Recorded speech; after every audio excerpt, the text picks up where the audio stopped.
I am the Tofu Golem. Please enjoy the video. You already have essentials: API keys, a dev app, and access to the data stream.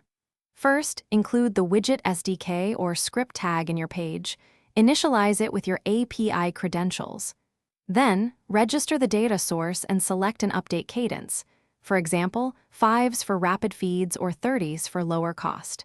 As you do this, create a minimal UI container and wire the SDK to that container so you can see live data immediately while you iterate. Once your container receives data, focus on parsing and state management so updates are predictable. Use a local cache and debounce high-frequency messages to avoid UI thrash. Make sure you handle out-of-order events by timestamp or sequence. Render changes efficiently, employ diffing or a virtual DOM, and batch DOM writes via request animation frame.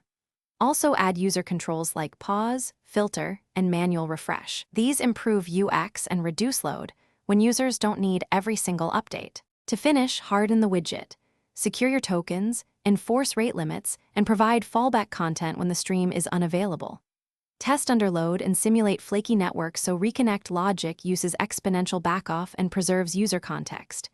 Make sure metrics are tracked, latency, error rate, and dropouts, and surface a clear error state with a one-click retry.